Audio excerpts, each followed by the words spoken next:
સર્વેભ્યો નમઃ.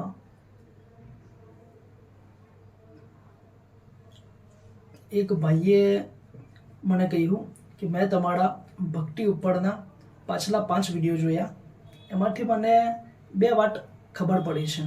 એમાંથી જે એક વાત છે ને એ મારા મગજમાં ઘૂસી ગઈ છે, મારા મગજમાં ઉતરી ગઈ છે, પરંતુ જે બીજી વાત છે એ મારા મગજમાં ઉતરતી નથી.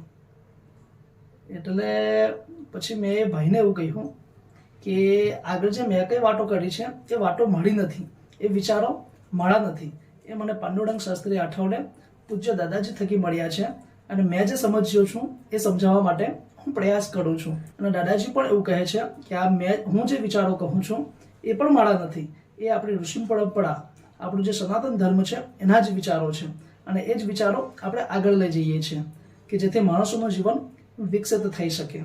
એટલે પછી મેં એમને પૂછ્યું કે કઈ 2 વાતો તમને સમજ પડી.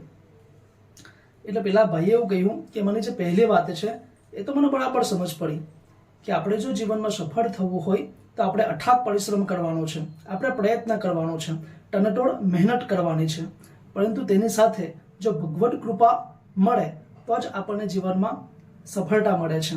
એકલા આપણા પ્રયત્નથી પણ કંઈ થતું નથી. હવે ઘણા મોટિવેશનલ સ્પીકર પણ એવું કહે છે કે તમે પ્રયત્ન કરો, ટનટોળ મહેનત કરો તો તમને સફળતા મળશે જ, એવું નથી, પરંતુ જો યોગ્ય દિશામાં પ્રયત્ન કરવામાં આવે તો તમને સફળતા મળે છે.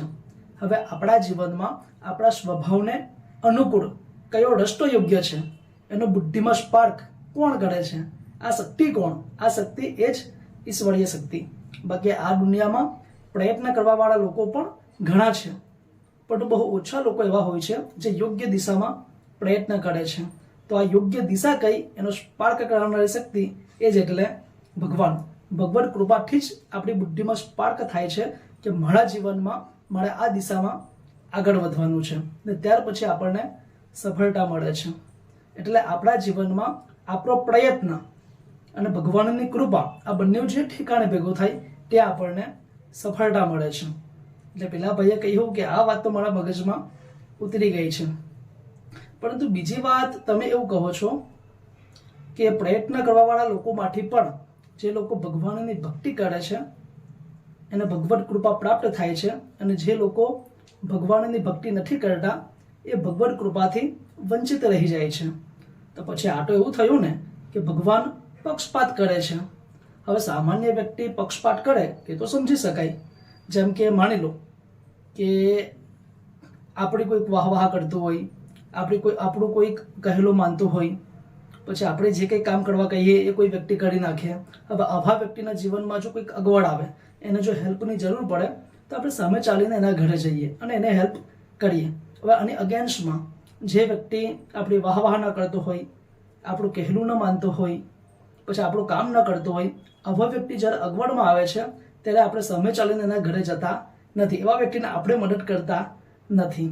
એટલે જે લોકો આપણા કામમાં આવે છે એના આપણે કામમાં આવીએ છીએ, અને જે લોકો આપણા કામમાં નથી આવતા એના આપણે પણ કામમાં આવતા નથી. એટલે મનુષ્ય પક્ષપાત કરે એ સમજી શકાય છે, પરંતુ આ વાત ઉપરથી તો એવું લાગે છે કે ભગવાન પણ આવું કરે કે જે લોકો એની ભક્તિ કરે એના ઉપર એ કૃપા કરે છે, અને જે લોકો ભક્તિ નથી કરતા એના ઉપર કૃપા કરતો નથી. તો પછી મનુષ્ય અને ભગવાન આ બંનેમાં તફાવત શું?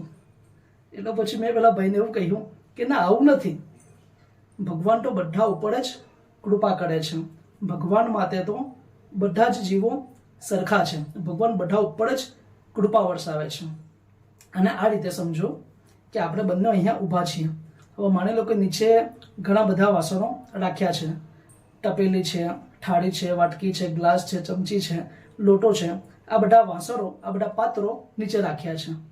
હવે માની લો કે અત્યારે વરસાદ વરસે તો વરસાદનું જે પાણી છે એટલે બધા જ વાસણો ઉપર પડે છે, પરંતુ જે વાસણો સીધા હોય છે, જે પાત્રો સીધા હોય છે એ વરસાદના પાણીથી ભરાઈ જાય છે, અને જે પાત્રો ઉલટા હોય છે એના ઉપર પણ વરસાદનું પાણી પડે જ છે, પરંતુ એ પાત્રો વરસાદના પાણીથી ભરાતા નથી, એ પાત્રો વરસાદના પાણીથી વંચિત રહી જાય છે. હવે એને જો આપણે સીધા કરી નાખીએ તો એ પાત્રમાં પણ વરસાદનું પાણી રહી શકે છે.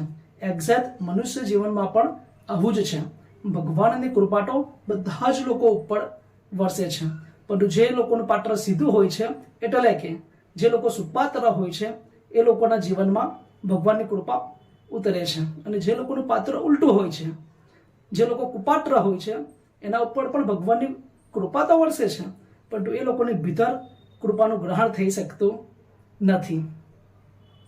એટલે આપણા ઋષિમુનિઓએ, અનુભવી લોકોએ જે પ્રમાણનું જીવન જીવવા કહ્યું છે, એવું જે લોકો જીવન નથી જીવતા અને એનાથી વિપરીત જીવન જીવે છે, એ લોકો કુપાત્ર છે, એ લોકોનું પાત્ર ઉલટું છે.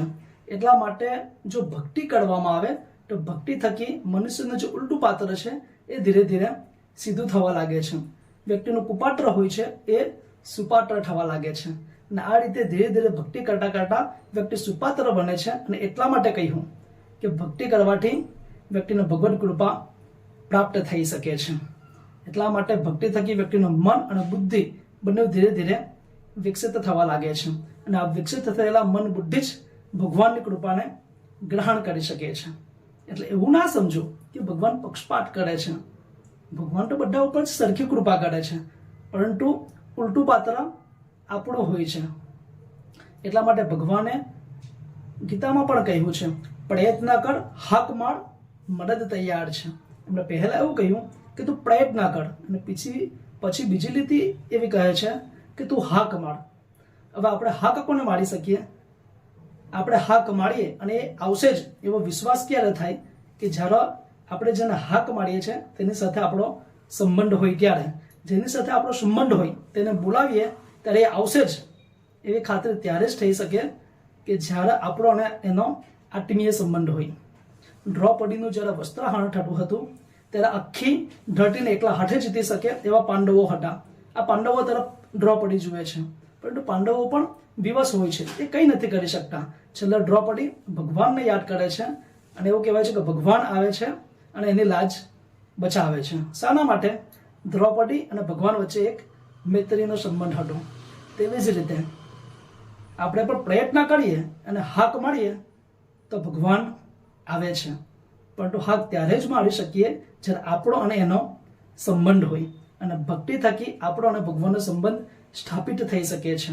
એટલા માટે ભગવાનની કૃપા ત્યારે જ મળી શકે જ્યારે વ્યક્તિ ભક્તિ કરે ત્યારે. એટલા માટે આપણે જે ભક્તિ કરવાની છે એ શાસ્ત્રોમાં કહી છે તેવી ભક્તિ કરવાની છે.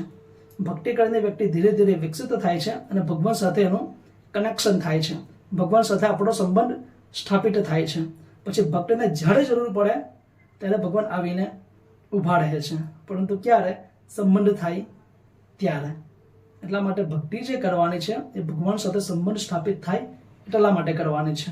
હું ચીલાચાલુ ભક્તિની વાત કરતો નથી. દીવો કરવો, અગરબત્તી કરવી, ચાલતા જવું, પ્રવાસ કરવો, તીર્થયાત્રાનું ભ્રમણ કરવું, આ શાસ્ત્રોક્ત ભક્તિ નથી. એનો મતલબ એવો નથી કે આ ભક્તિ જ નથી. આ ભક્તિનો એક ભાગ હોઈ શકે છે, પરંતુ આટલું કરવું એ ભક્તિ નથી. આનાથી ભગવાન સાથે સંબંધ સ્થાપિત થઈ શકતો નથી. ભક્તિ કંઈક વિશેષ છે, તે આપણે આગળના વિડીયોમાં જોઈશું. અસ્તુ.